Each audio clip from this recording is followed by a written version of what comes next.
অরিন জিভে দাঁত কাটে, মুখে কপট রাগী ভাব এনে বলে, ছি ডাক্তার সাহেব, এমন নামের কোনো ভিটামিন কি আদৌ আবিষ্কার হয়েছে কখনো? রুদ্র সর চোখে তাকিয়ে রইল অরিনের দিকে, বাঁকা হেসে বলল, হয়েছে তো। বহু যুগ আগে, বহু যুগ আগে থেকে এটা আবিষ্কৃত হয়েছে। কিন্তু কথা হচ্ছে, এটা যে কেউ যখন তখন দেয়া নেয়া করতে পারে না, খুব ব্যক্তিগতভাবে এটা আদায় করতে হয়। তুই চাইলে আমি তোকে দেখাতে পারি কিভাবে নিতে হয়। কি বলিস, দেখাবো? ভরকায় অরিন। তৎক্ষণাৎ জানি পাবে মাথা নাড়িয়ে না বলে বলে উঠছে মেয়েটা। তা দেখে রুদ্র দুষ্টু হাসল।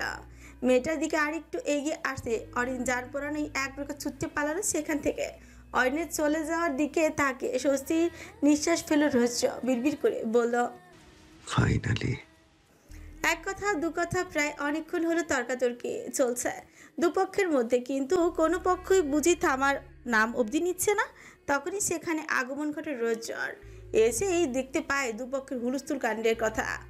রৌদ্রকে দেখা মাত্র উভয় পক্ষ বুঝি একেবারে শান্ত হয়ে গেল, অথচ কিছুক্ষণ আগে কি তর্কটাই না চলছিল। রৌদ্র এসে শুকো চায়, গম্ভীর গলায় শুদ্ধ হয়, কি হচ্ছে এখানে? ওরা এসেছে সেই কখন, তাহলে এখনো ভেতরে ঢুকতে দেওয়া হলো না কেন? রৌদ্রের এহেন কথায় মাথা নিচু করে দাঁড়িয়ে রইল সকলে। পাশ থেকে অনেক গম্ভীর গলায় বলল, ওরা ওদের প্রাপ্যটুকুই চাইছে, না দিলে কিভাবে ঢুকতে দিবে? রৌদ্র এবার রেহানের দিকে তাকায়, গম্ভীর গলায় বলে, কিরে, তোর এতটা অভাব আসলো কবে থেকে যে ওদের প্রাপ্যটুকু দিতে এতটা হিমশিম খাচ্ছিস?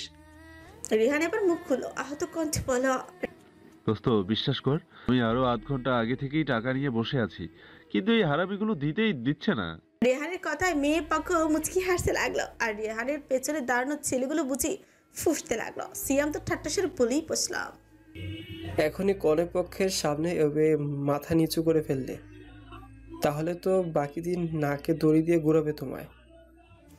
সিয়ামের এমন ঠেস দিয়ে বলা কথা সকলে ফিকচকায়। রৌদ্র সিয়ামের দিকে খানিকটা তীক্ষ্ণ দৃষ্টিতে তাকে মুচকি হাসলা, অতঃপর বলল, মাথা নিচু করাটা দুর্বলতা নয় সিয়াম, এটা একটা আদব। আর রইল বাকি মেয়ে পক্ষের সামনে মাথা নিচু করার কথা, তাহলে ভুলে যে ওরা মেয়ে পক্ষের ঘরেই কিন্তু রেহানের ঘরে সম্মান আছে। আর যে ঘরে সম্মান আছে সেখানে মাথা একটু নিচু করলেও চলার পথে তেমন একটা ক্ষতি হয় না। রৌদ্রের এমন প্রতিউত্তরে গর্বিত হাসলো সকলে, রেহানও হাসলো তেমন। তারপর কাল বিলম্ব না করে পকেট থেকে নগদ টাকা বের করে টেবিলের উপর রাখলো, অতঃপর তাকে টুকটাক চমাদৃত করে ভেতরে নিয়ে আসা হলো। চারিদিকে হই হুল্লোড় থামিয়ে এখন কিছুটা নিস্তব্ধতা। বিয়ে পড়ানো হচ্ছে রেহান রুহির। রেহানের কবুল বলার পালা শেষ হতেই সব একযোগে বলে উঠে আলহামদুলিল্লাহ। এইবার সবাই বসে রুহির কাছে, মেয়েটার পেছনে তার মা, চাচিরা এবং ফুপ্পো। আর এক পাশে বসে আছেন কবি সাহেব, সাব্বির সাহেব, অন্য পাশে তায়েফ ও তশরিক। রৌদ্র দাঁড়িয়ে আছে রেহানের পাশে, অনেকও তাই। কাজী সাহেব বেশ সুন্দর করে রুহিকে কবির বলতে বললেন, কিন্তু মেয়েটা যেন একেবারে নির্বাক। আর হবে নাই বা কেন? এত সহজে কি বলে দেওয়া সম্ভব? এই একটা শব্দই তো তাকে আজীবনের জন্য অন্যের করে দেবে, পর হয়ে যাবে নিজ বাড়িতে। ছোটবেলা থেকে বেড়ে ওঠা বাড়িটায় হয়ে যাবে পর। রুহির কেমন গলা ধরে আসলো, হয়তো চিৎকার দিয়ে কাঁদতে ইচ্ছা করছে তার। হাতে থাকা কলমটাও কেমন কাঁপছে মেয়েটার। পাশে বসে কবি সাহেব বেশ লক্ষ্য করলেন বিষয়টা। লোকটা তৎক্ষণাৎ অন্যদিকে মুখ ঘোরালেন, হয়তো ভরে আসা চোখ দুটো লুকানোর ক্ষুদ্র চেষ্টা তার। রুদ্র সবটা খেয়াল করে এগিয়ে আসে, বোনের মাথায় আলতো হাত রেখে বলে, বলো বুড়ি। ব্যাস এতটুকু আশকারে যথেষ্ট ছিল রুহিকে কাঁদাবার। মেয়েটা ছট করে ভাইয়ের কোমর জড়িয়ে ধরে, তারপর হু হু করে কাঁদতে থাকে বুক ভাসিয়ে। রৌদ্র বোনকে জড়িয়ে ধরলা, পিঠে আলতো করে হাত বুলিয়ে বোলাতে লাগলো বোনের। ছেলেটার চোখ দুটো কেমন রক্তিম বর্ণ ধারণ করেছে ইতিমধ্যে, হয়তো কাঁদতে চাইছে চোখগুলো, কিন্তু অনুমতি নেই বিধায় আর ঝরল না। এদিকে রুহির এমন কান্না দেখে অন্য কাছে ফুপিয়ে ফুপিয়ে। মেয়েটার আবার এই এক জ্বালা, তার সামনে কেউ কাঁদলে সেও কেঁদে ওঠে। অরিন যখন কাঁদতে ব্যস্ত তখনই তার কাছে ছুটে আসে অনেক। বোনের মাথাটা আলতো করে বুকে চেপে ধরে বোঝাতে লাগলো সে, কাঁদি না বনু, থেমে যা, নাহলে মাথা ব্যথা করবে তো। ভাইয়ের এমন কথায় আর একটু আহ্লাদি হলো অরিন। ভাইয়ের বুকে মাথা রেখে ফুপিয়ে ফুপিয়ে বলল, আমি কোনোদিন বিয়ে করব না ভাইয়া, আমি তোমাদের ছেড়ে কোনোদিন যাব না। বোনের এমন বোকা কথায় না চাইতো হেসে ওঠে অনেক, বলে আচ্ছা ঠিক আছে, সেটা পরে দেখা যাবে। ওদিকে বেশ কিছুটা সময় পার হবার পর রুহি থামল। ক্ষণে ক্ষণে নাক টানা শব্দ আসছে তার থেকে। ভাইয়ের কোমর ছেড়ে সোজা হয়ে বসলো, তারপর আবারও কাজী সাহেবের কথা মতো ধীরে ধীরে সেও বলল। অতঃপর এবার একযোগে আলহামদুলিল্লাহ বলে উঠে সবাই। দেখতে দেখতে বিদায়ের সময় ঘনিয়ে এলো। রুহি তো সেই কখন থেকে একবার মাকে জড়িয়ে ধরে কাছে, তো একবার চাচিদের জড়িয়ে ধরে কাছে। জুবাইদা বেগম মেয়ের জন্য কেঁদে কেটে অস্থির, তাকে এখন সামলাচ্ছে রাফিয়া এবং আর মাইমুনা বেগম। রুহি এবার ধীরে ধীরে বাবার কাছে আসে, তারপর ফট করে বাবাকে জড়িয়ে ধরে কাঁদতে থাকে মেয়েটা। কবির সাহেব মেয়েকে শক্ত করে জড়িয়ে রাখলেন বুকে। ভাব এমন ছালে বুঝি হারিয়ে গেল মেয়েটা। লোকটা চোখ দুটো কেমন চিকচিক করছে, হয়তো পুরুষ মানুষ বলে চিকচিক করা অশ্রুকণাগুলো বাইরে আসতে পারছে না। কবির সাহেব মুখ খুললেন। এ পর্যায়ে কণ্ঠ তার বেশ মোটা। সাবধানে থেকো আম্মু, ভালো মতো চলাফেরা কইরো। রুহি কি শুনলো কথাটা? হয়তো শুনেছে। মেয়েটা কাঁদতে কাঁদতে বাচ্চাদের মতো করে বলে ওঠে, আমি যাব না আব্বু, আমি তোমাদের ছেড়ে যাব না, প্লিজ আব্বু। কবির সাহেব ভেজা চোখে হাসলেন মেয়ের কথায়। মেয়ের কপাল বরাবর চুমু এঁকে বললেন, তা হয় না আম্মু, এখন থেকে যে ওইটা তোমার আসল বাড়ি, যেতে তো হবেই আম্মু। রুহি শুনল না। বাচ্চাদের মতো গো ধরে ভাইয়ের দিকে ছুটলো। রৌদ্রের কাছে এসে ভাইয়ের বুকে আশ্রে পড়ে কাঁদতে লাগলো সে। রৌদ্র বোনকে বাহু ধরে আঁকড়ে ধরলো। ছেলেটার মুখটা কেমন লাল হয়ে আসছে, চোখ দুটো তো কেমন রক্তাভ আভা ছড়িয়ে ছিটিয়ে আছে। রুহি বলল, ভাইয়া, ও ভাইয়া, আমি যাব না কোথাও, প্লিজ ওদের চলে যেতে বলো, প্লিজ। রৌদ্র ঠোক গেল, হয়তো গলা অবধি আসা কান্নাগুলো কোনো রকমে গিললো ছেলেটা। সে বলল, রেহানটা যে কষ্ট পাবে বুড়ি, ও কষ্ট পেলে কি তোর ভাল লাগবে? অজ্ঞতা এহেন কথায় থেমে গেল রুহি। নাক টানলো জোরালো ভাবে। রৌদ্র বোনকে বুক থেকে উঠিয়ে পাজা কোলে তুলে নেয়, তারপর বোনকে এগিয়ে নিয়ে যায় রেহানের গাড়ির দিকে। রুহিকে সযত্নে গাড়িতে বসিয়ে রেহানের দিকে তাকায় রৌদ্র। রেহানের পাঞ্জাবের কলার ঠিক করতে করতে গম্ভীর এবং নিরেট কণ্ঠে বলল, তুই শুধু আমার বোনকে না, আমার কলিজার একটা অংশ নিয়ে যাচ্ছিস, তাই বি কেয়ারফুল। বিনা কারণে ওর চোখের থেকে যদি এক ফোঁটা অশ্রু বের হয়, তাহলে আমি কিন্তু ভুলে যাব রেহান নামে আমার কোনো বন্ধু আছে কিংবা ছিল। Mind it. রেহান খানিকটা শুকনো ফাঁকা ঠোক গেল, তারপর বলে হচ্ছে, কেন শুধু শুধু ভয় দেখাচ্ছেন সম্বন্ধী বাবু? কথা দিচ্ছি আপনার বোনকে রানীর মতো করে রাখবো ইনশাল্লাহ। এহেন কথায় রৌদ্র মৃদু হাসলো, মাথা ছাকিয়ে বলল। জানি। দ্বিস্বরে বলা কথাটাও বেশ শুনল রেহান। ছেলেটা আলতো হেসে রৌদ্রের সাথে হ্যান্ডশেক করে নেয়। রৌদ্র কথা শেষ করে গাড়ি থেকে মাথা উঠিয়ে নেয়। তারপর রেহানদের গাড়িও কিছুক্ষণ পর রওনা দেয় নিজেদের বাড়ির উদ্দেশ্যে। আর পেছন থেকে কয়েকজোড়া ছলছল চোখ তাকিয়ে রইল সেই চলে যাওয়ার দিকে। বৈশাখ মাসের শেষ বিকেল। বাইরের আবহাওয়া এক প্রকার ভ্যাপসা গরম বিদ্যমান। শহরে ব্যস্ত রাস্তা দিয়ে নানান ফুল জাঁকজমকপূর্ণভাবে সজ্জিত। রেহানের কালো প্রাইভেট কারটি এগিয়ে চলছে ধীরে ধীরে। গাড়িটি গ্রামের রাস্তা পেরিয়ে শহরে ব্যস্ত রাস্তায় উঠেছে বেশ কিছুক্ষণ আগে। চারপাশে গাড়ির হর্ন, মানুষের হাঁটা চলা, রাস্তার পাশে বিক্রেতাদের হাঁক ডাক, সব মিলিয়ে এ যেন শহুরে অতি শ্রেণা কোলাহল। কিন্তু এত কিছুর পরেও গাড়ির ভেতরে যেন এক টুকরো নিস্তব্ধতা মোড়ানো। ক্ষণে ক্ষণে কানে আসছে নববধূর নাক টানার শব্দ। রুহি এক মনে কেঁদে যাচ্ছে, আর কিছুক্ষণ পরপর টিস্যুতে নাক ঘষে যাচ্ছে। আর তার পাশে বসা রেহান বেচারা বুকে একটা একটা টিস্যু এগিয়ে দিচ্ছে। এছাড়া তার আর কি বা করার আছে? কারণ কিছুক্ষণ আগে মেয়েটাকে কান্না একটু থামতে বলায় মেয়েটা বুঝি আরেক ধাপ বাড়িয়ে কাঁদা শুরু করলো। এতে বেচারা রেহানের বুঝি জান যা যায় অবস্থা। এমনিতেই ছেলেটা বইয়ের চোখের পানি সহ্য করতে পারে না, তার উপর বউটা কেমন ভ্যা ভ্যা করে কাঁদছে। ফ্রন্ট সিটের ড্রাইভার এক মনে গাড়ি ড্রাইভ করে যাচ্ছে। পেছনে কি হচ্ছে না হচ্ছে এতে তার থোড়াই খেয়াল আছে। এত বড় স্পর্ধা যে এই লোকটার। রেহান বসে আছে ব্যাক সিটে, তার পাশে সদ্য বিবাহিত স্ত্রী রুহি। খয়েরি সোনালি জামদানি শাড়িতে মনশ্যামবতীর মুখে কষ্ট চাপা দিয়ে একরাশ কাতরতা। গাড়ির জানালা দিয়ে ঢুকে পড়া শেষ বিকেলের রোদ এসে পড়েছে তার কাঁপতে থাকা আঙুলে। চোখের কোণে জমে থাকা অশ্রুগুলো কেমন চিকচিক করছে। রুহি আপ্রাণ চেষ্টা চালায় কান্না থামানোর, তবু পারছে না মেয়েটা। রেহান এক চোখে ড্রাইভারকে দেখে আরেক চোখে রুহিকে দেখে, তারপর হালকা হেসে বলে, এই যে শ্যামবতী, শুনছো? বিয়ের এত আয়োজন করে তারপর তোমায় নিজের করলাম, কিন্তু তোমার কান্না দেখছি থামার নামই নিচ্ছে না। বলি, এখন যদি এমনি করতে থাকো, তাহলে তো আমাকেই মনে হয় কান্না শুরু করতে হবে তোমার সাথে। রুহি এহেন কথায় খানিকটা নড়ে চড়ে বসলো, নাকটা আরেকটু টেনে মুখ ফিরিয়ে বলল, আপনি বুঝবেন না রেহান, মার মুখটা, বাবার মুখটা, পরিবারের প্রতিটা মানুষের চেহারা স্পষ্ট ফুটে উঠছে চোখের সামনে। আমি বলতে বলতে মেয়েটা আবারও ফুপিয়ে ওঠে। রেহান তার ডান হাত বাড়িয়ে রুহির হাতটা চেপে ধরে, কণ্ঠে তার নরম সুর। বুঝি না বলছো? যেখানে তোমার চোখের জল পড়ার আগেই তোমার মনের উচ্চাটন আমি টের পাই জান, সেখানে এটুকু কষ্ট উপলব্ধি করতে পারবো না? রুহি কান্না থামিয়ে রেহানের দিকে তাকিয়ে রইল। ছেলেটার স্নিগ্ধ হাসি মুখটা যেন তার সকল মন খারাপ দূর করে দেবার জন্য যথেষ্ট। রুহিকে থামতে দেখে রেহান আলতো হাসল, এক হাত বাড়িয়ে রাখলো মেয়েটার গালের উপর, বলল, জানো, তোমাকে কাঁদলে কিন্তু মারাত্মক সুন্দর লাগে। রুহি ভিজে ওটা চোখে লাজুক হাসল। সে নিচু স্বরে বলল, ধুর, খালি উল্টোপাল্টা কথা, সামনে ড্রাইভার, এসব শুনলে কি ভাববে বলো তো? রেহান নিঃশব্দে ঠোঁট কামড়ে হাসে, রুহির দিকে তাকে দুষ্ট হেসে বলে, সামান্য একটু উল্টোপাল্টা কথাই সহ্য হচ্ছে না শ্যামাবতী? তাহলে রাতে যখন উল্টোপাল্টা কিছু করব তখন কি করবেন? তৎক্ষণাৎ জিভে দাঁত কাটে রুহি, লজ্জায় হাসপাস করতে লাগলো মেয়েটা। দৃষ্টি হয়ে গেল এলোমেলো, কান দুটো দিয়ে বুঝি গরম ধোয়া বেরোচ্ছে এই মুহূর্তে, গাল দুটো তো ছড়িয়ে পড়েছে রক্তাভ লালিমা। মেয়েটা কোনো মতে বলল,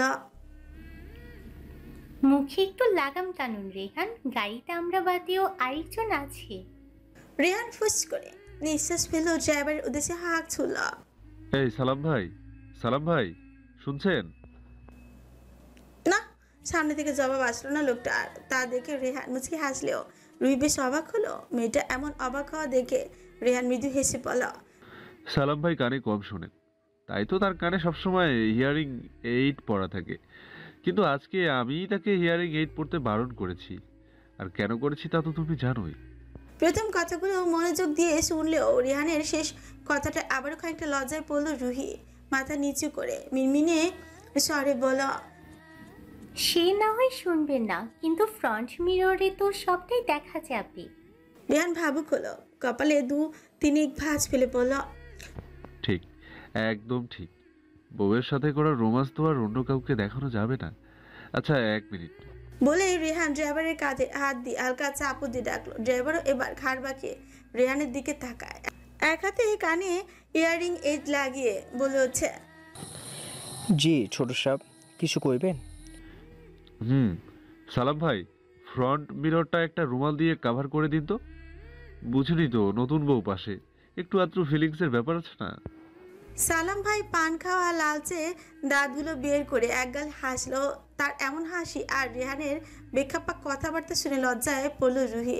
মেয়েটা সাইড আঁচলে নখ খুঁটছে বসে। সালাম ভাই রেহানের কথা মতো ফ্রন্ট মিররটা রুমাল দিয়ে কভার করে দিলেন। পরক্ষণেই আবারও কান থেকে ইয়ারিং এইড খুলে গাড়ি চালানোতে মনোনিবেশ করলেন। রেহান এবার রুহির দিকে আরেকটু এগিয়ে বসলো, মেয়েটাকে নিজের বাহু ধরে বন্দি করে নিল আর বলছে। রুহির কানের কাছে মুখ নিয়ে ফিসফিস করে বলল, এবার একটু আদর করি যান। রেহানের গাড়িটা ধীরে এসে থামিয়ে সাজানো গোছানো একটা ডুপ্লেক্স বাড়ির সামনে। রেহান নেমে আসে এই গাড়ি থেকে, তারপর এক হাত বাড়িয়ে দেয় রুহির দিকে। রুহিও রেহানের বাড়িয়ে রাখা হাতটা চেপে ধরে আলগোছে বেরিয়ে আসে। গুটি গুটি পায়ে এগিয়ে আসে বাড়ির সদর দরজার সামনে। সেখানে আগে থেকেই দাঁড়িয়ে আছেন সাইমা খাতুন, তার পাশেই আছেন রেহানের বড় খালা, ফুপি, দিদা আর কাজিনরা। রুহিকে সামনে পেয়ে সাইমা খাতুন মুগ্ধ হাসলেন। রুহির চিবুকে হাত ছুঁয়ে চুমু খেলেন, মুগ্ধ কণ্ঠে বললেন, অবশেষে আমার ঘরে আমার মেয়ে হয়ে আসলে তবে। রুহি মুগ্ধ চোখে তাকিয়ে রইল শাশুড়ি পানে। কিছুক্ষণ আগেও মেয়েটার মনে ছিল রাজ্যের উচ্চাটন, বারে বারে মনে উত্থাপিত হচ্ছিল কিছু সংশয়, নতুন জায়গা, নিজেকে মানিয়ে নিতে পারার উৎকণ্ঠা। কিন্তু এই মুহূর্তে শাশুড়ির মুখের মায়াময় স্নিগ্ধ হাসি আর স্নেহময় কথাটা মেয়েটার মনের সকল সংশয় কি যেন ছুটে পালালো কোথাও। মনটা ছিয়ে গেল একটাই ভালো লাগায়। সাইমা খাতুন এবার বধূবরণ করতে লাগলেন। ধীরে ধীরে সুরাপুরে নববধূ এবং ছেলের গায়ে ফু দিলে অতঃপর বললেন, হ্যালো প্রিয় শ্রোতা বন্ধুরা, আপনারা শুনছেন পুতুল ডায়েরি প্রেজেন্টস ভালোবাসার সুন্দর সুন্দর গল্প। আমাদের কাজকে আরো সুন্দর করার জন্য আপনাদের উৎসাহ প্রয়োজন। আপনাদের উৎসাহ আমাদের অনুপ্রেরণা। ধন্যবাদ। ভিতরে এসো মা। রুহি আলতো করে মাথা দোলায়। এক পা সামনে বাড়াতেই রেহান তার ডান হাতটা চেপে ধরে আটকে ফেলে। রুহি তাৎক্ষণিক থেমে যায়, সন্ধ্যার চোখে তাকিয়ে রইল রেহানের দিকে। এমন কাণ্ডে সাইমা খাতুন সহ বাকিরাও হতবাক হয়ে তাকিয়ে আছে রেহানের দিকে। সাইমা খাতুন সন্দিগ্ধ কণ্ঠে বললেন, কি হয়েছে রেহান?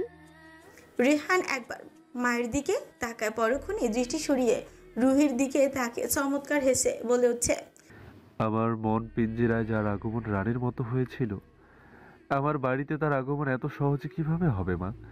রানীকে তো রানীর মতোই ভেতরে নেওয়া উচিত, তাই না? সাইমা খাতুন হয়তো বুদ্ধির ন্যায় তাকে আছেন ছেলের পায়ে, হয়তো বুঝতে চেষ্টা করছেন ছেলের পরবর্তী পদক্ষেপ। শুধু তিনি যে এইভাবে তাকিয়েছেন তা নয়, রুহিও যে সরু চোখে তাকিয়েছে রিয়ানের পানে। মেয়েটা কিছু বুঝে উঠতে চাপে, তার আগেই তাকে ফট করে পাজা কোলে তুলে নেয় রেহান। ঘটনার আকস্মিকতাতে ফটকে যায় রুহি। চট করে খামচে ধরে রেহানের গলার কাছের পাঞ্জাবির অংশ। এদিকে ছেলের এহেন কানে মুখ টিপে হাসছেন সাইমা খাতুন। মুখে এসার আঁচল গোছে সরে দাঁড়ান দরজার সামনে থেকে। পাশ থেকে রেহানের দাদি তো টিটপনি কেটে বলেই ফেলেন, পাশ আরে পোলাটা দেখি এখনই বউ পাগল হয়ে গেছে। থেকে আরেকজন কাজিন বললাম, উফ ভাই তো সেই রোম্যান্টিক। কেউ কেউ ফিসফিস করে বলছেন ভাবি জিতেছে। এত শত কথার কোনোটাই গায়ে মাখলো না রেহান। সে ভাবলিসিন ভঙ্গিতে রুইকে নিয়ে আসে বাড়ির ভেতর। মেয়েটাকে ড্রয়িং রুমে না বসে সিঁড়ি ভেঙে উপরে নিজের রুমের দিকে নিয়ে যাচ্ছে সে। তা দেখে পেছন থেকে রেহানের ফুপিয়ে আসমা বলে ওঠেন, আরে বাবুন কি করছিস? বউকে এখনই ওপরে নিয়ে যাচ্ছিস কেন? এখনো তোর সাথে সকলের পরিচয়টাই হলো না। রেহান দুটো সিঁড়ির উপর পা দুটো থামালো, পেছনে না ফিরে ফুপির উদ্দেশ্যে বলল, সারাদিন মেয়েটার উপর অনেকটাই প্রেশার গিয়েছে ফুপি। এখন আবার ওকে এখানে বসিয়ে রেখে কষ্ট দেবার কোনো মানে হয় না। হয়তো মেয়েটা মুখ ফুটে নিজের অস্বস্তির কথা বলবে না, কিন্তু আমি জানি সেটা। স্বামী হিসেবে ওর মনের সকল অস্বস্তির অবসান ঘটানো আমার দায়িত্ব। তাছাড়া আমার বউ তো কোথাও হারিয়ে যাচ্ছে না, ও এখন থেকে এ বাড়িতেই থাকবে। তাই তোমরা অন্য যে কোনো সময় ওর সাথে পরিচিত হতে পারবে। তাই এখন ওর রেস্ট নেওয়া প্রয়োজন। এগুলো শেষ করে গট গট পায়ে মেয়েটাকে নিয়ে সেখান থেকে চলে গেল রেহান। অথচ তার এহেন কথায় যে পেছনে থাকা আসমা বেগমের মনে হয়েছে সেই খবর কি ছেলেটার আছে? আসমা বেগম ফুস করে নিঃশ্বাস ফেলেন, মুখ কুচকে ভাবির কাছে গিয়ে বললেন, দেখেছো ভাবি, ছেলেটা এখনই কেমন বইয়ের পক্ষ নিয়ে কথা বলছে। বলি এখন থেকেই টাইট দাও, না হলে কিন্তু ছেলে হাতের বাইরে ফসকে যাবে। সাইমা খাতুন ননদের কথা মৃদু হাসলেন, শাড়ির আঁচলে মুখ গলার ঘামগুলো মুছে নিয়ে বললেন, ছেলে যদি বউর পক্ষ না নেয় তাহলে কার পক্ষ নিবে আসমা? আমি ছেলে জন্ম দিয়েছি, হাতের কোনো পুতুল নয় যে কি না মায়ের কথা মতো নাচবে। তাছাড়া আমার রেহান কোনো মেরুদণ্ডহীন পুরুষ নয় যাকে কি না আমার টাইট দিতে হবে। আর রইল বাকি রুহির কথা। দেখো আসমা, আমি রেহানকে বিয়ে করিয়ে এ বাড়িতে বউ নয় মেয়ে এনেছি। আর আমার মেয়ের যেটা সুবিধা আমি সেটাই করব। আমার মেয়েকে কেউ কষ্ট দিলে কিংবা কষ্ট দেওয়ার চেষ্টা করলেও আমার চেয়ে খারাপ কেউ হবে না, এটা মনে রেখো। এহেন কথায় আসমা বেগমের হাসি মুখটা হঠাৎ করে থমথমে হয়ে আসে। তিনি কিছু না বলে চলে যান। সাইমা খাতুনের সামনে থেকে মনে মনে ফেংচি কেটে বলতে থাকে, যেমন শাশুড়ি তেমন বউ। কোন কুক্ষণে যে ভাইয়া এমন একটা বউ ঘরে তুলেছিল কে জানে। রুহিকে কোলে করে ঘরে নিয়ে আসে রেহান। রুহি চারিদিকে একবার আর চোখে নজর বোলালো। পুরো রুম জুড়ে ফুলের সমারোহ। কি সুন্দর করে সাজিয়েছে রুমটা। রুহি খানিকটা লজ্জা পেল, মুখটা নামিয়ে নিল তৎক্ষণাৎ। রেহান আর চোখে সবটাই পরক করলো। মৃদু হেসে রুহিকে খাটে বসে নিজেও তার সামনে বসে পড়ে। অতঃপর মেয়েটার দিকে ঘোর লাগা ননে তাকে হঠাৎই বলে ওঠে, আচ্ছা শ্যামবতী, তোমার ভাই তো আমাকে রীতিমতো থ্রেট দিয়েছিল আমি যেন বিনা কারণে তোমার চোখ থেকে এক ফোঁটা অশ্রু না ঝরাই, কিন্তু এখন তো মনে হচ্ছে কথাটা রাখতে পারবো না। রুহি এবার খানিকটা সৌর চোখে তাকিল রেহানের দিকে, মিনমিন স্বরে বলল, মানে? রিহান দুষ্টু হাসল। তার চোখে মুখে লেপটে গেল একরস মাদকতা। সে কেমন ঘোর লাগা কঞ্চি বলো। কিভাবে রাখবো বলো? আজ তো আমি আমার বউকে সারা রাত কাঁদাবো। কোথাও খুশির আমেজ জমে একাকার, তো কোথাও মন খারাপের আধার। এই যে যেমনটা হচ্ছে এহসান বাড়িতে। জুবাইদা বেগম তো সে কখন থেকে মেয়ের ছবি গায়ের অন্য বুকে জড়িয়ে ফু ফু করে কেঁদে যাচ্ছেন। তার ঝাম্বারি জোনে রাবিয়া বেগমও ভেজা চোখে ক্ষণে ক্ষণে শাড়ির আঁচলে মুছে যাচ্ছেন চোখ। মেয়েটা তো তারও বেশ আপনই ছিল। রাইসা বেগম বিয়ের ভিডিওগুলো একটু একটু করে দেখছেন আর রুহিটার ছবির স্ক্রিনে আলতো করে চুমু খাচ্ছেন। পাশ থেকে মাইমুনা বেগম লাল চোখে বসে আছেন গম্ভীর মুখে। সাব্বির, তাইফ এবং তশরিফ এহসান একযোগে বসে আছেন বড় ভাইয়ের রুমে। খাটের এক পাশে কবির সাহেব, অন্য পাশে তার 3 ভাই। কবির সাহেবের হাতে রুহির একখানা হাতের চুড়ি, হয়তো কোনো এক জায়গায় থেকে সংগ্রহ করেছেন তিনি। কবির সাহেব গভীর মুখে আলতো হাসলেন। চোখের কার্নিশে জমে থাকা নোনা ধরা কেমন চিকচিক করছে।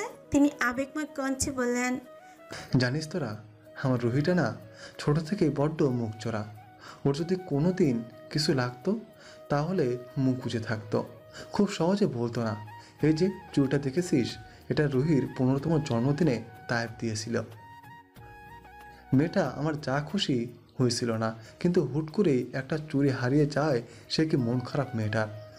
রাগে অভিমানে আর কোনো দিন চুরি পড়লো না বোকা মেয়েটা। এই দেখ না, এই চুরিটা এখনো কেমন শূন্য হয়ে এখানে পড়ে আছে, অথচ আমার মেয়েটা হাস অন্যের ঘরে। কথাগুলো বলতে বলতে কখন যে মানুষটার চোখ গড়ি এক ফোঁটা অশ্রু টুপ করে পড়ে গেল, সেটা টেরি পেলেন না তিনি। চুপ করে মেয়ের চুরিটার দিকে তাকে আছেন এক মনে। পাশে বসে থাকা ভাইরাও মনু রইলেন এহেন কথার পিছে। আসলেই তো ঠিক কি বলবেন তারা? মেয়ে বিদায় দেবার মতো কঠিন মুহূর্ত কি আর একটাও আছে কোনো বাবার জন্য? বড় ভাইয়ের আলগোছে লুকিয়ে ফেলা অশ্রু সিক্ত লোচন বেশ ধরা খেল সাব্বির সাহেবের কাছে। তিনি থমথমে মুখ করে বসে রইলেন নিজ জায়গায়। দৃষ্টি তার ফ্লোরে নিবদ্ধ। গলাটা কেমন ব্যথা ব্যথা হয়ে এসেছে তার। হয়তো বুকের কোথাও একটা চিনচিন ব্যথাও হচ্ছে বেশ। তিনি যে বড় ভাইয়ের জায়গায় নিজেকে বসিয়ে ফেলেছেন ইতিমধ্যে। তারও তো একদিন মেয়েকে বিয়ে দিতে হবে, বিদায় করতে হবে নিজের কলিজার টুকরোটাকে। সেদিন তারও কি এমন হাল হবে, নাকি এর চেয়েও খারাপ হবে? পুরো উঠোনের প্যান্ডেল খোলা হলো এতক্ষণে। আশেপাশের লোকগুলো ডেকোরেশনের জিনিসপত্র গুছিয়ে নিচ্ছেন নিজেদের মতো করে। অনেক আর রোজ এতক্ষণ সবটাই হাতে হাতে ঠিকঠাক করেছে। এখানকার কাজগুলো শেষ করলেই শেষ। এই তো কালকের মধ্যেই তাদের সবাইকে আবারও ঢাকার উদ্দেশ্যে রওনা হতে হবে। কেননা বৌভাত তো ঢাকাতেই হবে। রৌদ্র সকলের কাজগুলো তদারকি করছে। তখনই তার ফোনটা বেঁচে ওঠে। সে পকেট থেকে ফোনটা বের করে রিসিভ করে। অতঃপর কথা বলতে বলতে পুকুর ঘাটের দিকে চলে আসে। অনেক একবার আর চোখে দেখলো সবটা। পরক্ষণ দৃষ্টি সরিয়ে নিজের কাছে মনোযোগ টানে সে। কিয়ৎক্ষণ বাদে সেখানে উপস্থিতের শেষে মেয়েটা হালকা গলা খাকারি দিয়ে ওঠে। উদ্দেশ্য অনেকের মনোযোগ টানা। অনেক খায়ের করে পেছনে তাকায়, শিশিরকে দেখতে পেয়ে ফিকুটায়। অতঃপর মেয়েটাকে এক প্রকার উপেক্ষা করে আবারও সামনে তাকে নিজের কাজ করতে থাকে। শিশির যেন এতে বেশ আহত হলো। অনেকের থেকে এমন উপেক্ষা সে মোটেও আশা করেনি। শিশির আহত গলায় বলল, অনিক, তুই আমায় এভাবে ইগনোর করছিস কেন? অনেক নিজের কাজ থামালো। ফুসকে নিঃশ্বাস ফেলে পেছনে ঘুরলো সে। পরক্ষণে দেখতে পেল শিশিরের হাতে এক গাদা লাগিয়েছে। অনেক একবার সেদিকে তাকে আবারও ফ্রিকুটি করে তাকায়। শিশিরের পানে গম্ভীর গলায় শুধু হয়, ইগনোর করছি না, কাজ করছে। বাই দ্য ওয়ে, তোমার হাতে এত লাগেজ কেন? কোথাও যাচ্ছ নাকি? শিশির আহত হাসলো। গলা একরাস্তা ছিল এনে বলল, আমার যাওয়া কিংবা না যাওয়ায় কি কারো কিছু আসে যায় অনিক? সবাই তো নিজেদের মতো ব্যস্ত। শিশিরের রেহেন কথায় কিছুই বোধগম্য হলো না অনেকের। সে কেমন বিরক্ত চোখে তাকিয়ে রইল শিশিরের দিকে। তা দেখে শিশির আবারও স্মিত হাসলো। বলল, বিরক্ত হচ্ছিস? আচ্ছা ঠিক আছে, তোকে আর বিরক্ত করব না। তুই বরং আমার একটা ছোট্ট কাজ করে দিস, কেমন? কি কাজ? ফটফট কণ্ঠে জিজ্ঞেস করলো অনেক। শিশির এবার শুকনো চোখ গিলো ফাঁকা। চোখে কোণে জমে থাকা পানিগুলো হাতের উঁচু পিছে মুছে নিয়ে বলল, আমি চলে যাচ্ছি। তুই শুধু এইটুকুই রোদকে জানিয়ে দিস, কেমন? কুচকে থাকা ভ্রু আরো খানিকটা কুচকে আসে অনেকের। তৎক্ষণাৎ বলে উঠছে, এটা আমি কেন বলতে যাব? তোমার ভালোবাসার মানুষ, তুমি কে বললেই পারো। এবার বুঝি তার ছেলে হাসি ফুটে ওঠে শিশিরের ঠোঁটে। মেয়েটা তার ভেজা চোখ দুটো ক্ষণে ক্ষণে মুছেও বুঝি শান্তি পাচ্ছে না কিছুতেই। সেকেন্ডের ব্যবধানে তা যেন আবারও ভিজে উঠেছে। শিশির ধরে আসা গলায় বলল, ভালোবাসা? হাসারি অনেক। যে মানুষটার হৃদয় জুড়ে অন্য কারোর বসবাস, তার চোখে নিজের জন্য ভালোবাসা খুঁজতে চাওয়া খুব শুধুই বিভ্রান্তি। শিশিরের এমন কথায় জান পরানি অবাক হলো অনেক। সে কেমন ফ্যাল ফ্যাল করে তাকিয়ে রইল মেয়েটার দিকে। অবাক গলায় প্রশ্ন শুনল। মানে? শিশির আহত হয়েছে আবারও বলল, মানেটা খুব সহজ অনেক। রোদের জীবনে আমি নই, অন্য কেউ আছে, যাকে কিনা সে পাগলের মতো ভালোবাসে, যার কথা মনে করে সে আনমনেই হাসে, যাকে সে বয়ে বেড়ায় নিজের শয়নের স্বপনে প্রতি মুহূর্তে। ও যেদিন বলেছিল ও তার আত্মীয়র মধ্যেই কাউকে ভালোবাসে, বিশ্বাস কর আমি সেদিনই ভেবেছিলাম ও আমায় ভালোবাসে। কিন্তু না, আমার ধারণা একেবারেই ভুল বেরোলো অনেক, একেবারেই ভুল। কথাগুলো শেষ করবার আগেই হু হু করে কেঁদে ওঠে শিশির। কাঁদতে কাঁদতে নিজের মুখ ঢেকে নেয় দু হাতে। আর অনেক সেটা কেমন কি কর্তব্য বিমুঠ হয়ে দাঁড়িয়ে আছে হতবাক মনে। বারে বারে শুধু একটাই কথা বলছে, অনেক তুই তাহলে এতদিন ভুল বুঝেছিস রোদ ভাইকে? ভুল বুঝে যা না তাই শুনিয়েছিস মানুষটাকে? নিজের মনের এহেন বক্তব্য নিজেকে বেশ ছোট মনে হলো অনেকের। চোখ মুখে লেপটে গেল অপরাধের ছাপ। মনে এসে ভিড় জমিয়েছে এক অপরাধ বোধ। ছেলেটার মাথাটা তৎক্ষণাৎ নুয়েই গেল। চোখ দুটো কোটর ভরে এলো আলগোছে। সে আর সেখানে দাঁড়ালো না, এক প্রকার হন্ততন্ত ছুটতে গেল পুকুর ঘাটের দিকে। এদিকে শিশির ভেবাচাকা খেয়ে তাকিয়ে রইল অনেকের যাওয়ার পথে। চারিদিকে সন্ধ্যা পেরিয়ে রাত নেমেছে বেশ কিছুক্ষণ আগে, তাই তো চারিদিকে নিস্তব্ধতার পাশাপাশি অন্ধকারও ছড়িয়ে ছিটিয়ে আছে। অনেক এমন বিদঘুটে অন্ধকারের মাঝে ধীর পায়ে এগিয়ে আসে রৌদ্রের নিকট। রৌদ্র এখনো ফোনে কথা বলছে। মিনিটের ব্যবধানে অনেক এসে রৌদ্রের পাশাপাশি দাঁড়ায়। কথা বলার এক ফাঁকে রৌদ্র আর চোখে খেয়াল করলো পাশে। পরক্ষণে দৃষ্টি সরিয়ে আবারও সামনে অন্ধকারে নিবদ্ধ করে কথা চালিয়ে গেল নিজ উদ্যোগে। পাশে দাঁড়ানো অনেক বারে বারে ঢোক গিলছে, মনে মনে কথা গুছাচ্ছে। বেশ কিছুক্ষণ পর রৌদ্রের কথা শেষ হলো। ফোনটা পকেটে পুরে অনেকের দিকে তাকিয়ে গম্ভীর কণ্ঠে বলল, কি চাই? কিছু বলবি নাকি? অনেকের কি হলো কে জানে। সেটা ফট করে জড়িয়ে ধরলো রৌদ্রকে। হঠাৎ আক্রমণে খানিকটা পিছিয়ে যায় রৌদ্র। এক হাতে অনেকের পিঠ চাপড়িয়ে বলল, কি হলো আবার? এমন করছিস কেন? তৎক্ষণাৎ জবাব এলো না অনেকের থেকে। কিয়ৎক্ষণ বাদে নাক টানা শব্দ আসলো তার থেকে। রৌদ্র হকচকায় জোর করে অনেককে নিজের থেকে ছাড়িয়ে সেটার মুখ বরাবর ফোনের ফ্ল্যাশ লাইট অন করে। দেখতে পায় সুদর্শন যুবকটার লাল হয়ে আসা কান্না মাখা মুখ। রৌদ্র অনেকের এমন হাব ভাবে কিছুটা অস্থির হলো, বলল, হ্যাঁ অনি, কি হলো তোর? হুট করে কাঁদছিস কেন? ইকরার কথা মনে পড়ছে তোর? ঠিক আছে চল এক্ষুনি তোর দেখা করিয়ে নিয়ে আসি। বলেই ছেলেটার এক হাত চেপে সামনে এগোতে যাবে, তার আগে পেছন থেকে রৌদ্রের হাতটা টেনে ধরে অনেক। রৌদ্র আবার পেছন খুলো, তখনই শুনতে পেল অনেকের মোটা হয়ে আসো কঞ্চ, আমায় মাফ করে দাও ভাইয়া। কথাটার সঠিক ভাবার্থ বুঝলো না রৌদ্র। সে সুকুটি করে জিজ্ঞেস করলো, হঠাৎ মাফ চাইবার কারণটা কি? অনেকের দৃষ্টি এখনো মাটিতে। ছেলেটা বুঝি রৌদ্রের সাথে দৃষ্টি জোড়া দেবার ক্ষমতা হারিয়েছে। আমি তোমায় ভুল বুঝেছিলাম ভাইয়া। শিশিরের কথা অনুযায়ী আমিও ভেবেছিলাম তুমি সত্যি হয়তো শিশিরকে ভালোবাসো আর আমার বোনের সাথে কথা শেষ করবার আগে তার মুখের চোয়াল সজোরে শক্ত হাতে চেপে ধরে রৌদ্র। অনেক ভরকে যায়। দ্রুত দূর হতে আসা ক্ষীণ আলোয় রৌদ্রের রাগের প্রকোপে শক্ত হয়ে আসা চোয়ালখানা দেখে খানিকটা ভয় পেয়ে যায় নরমনের ছেলেটা। পরক্ষণে শুনতে পায় রৌদ্রের কাট কাট কঞ্চে বলা কথাটা। তুই আমার ভাই দেখে এই কথাটা বলার পরেও তোর মুখটা এখনো অক্ষত অবস্থায় আছে। তোর জায়গায় যদি অন্য কেউ থাকতো তাহলে আই সোয়ার এখনই তার মুখটা ভেঙে গুড়িয়ে দিতাম। কথাটা শেষ করে তৎক্ষণাৎ অনেককে ছেড়ে দেয় রৌদ্র।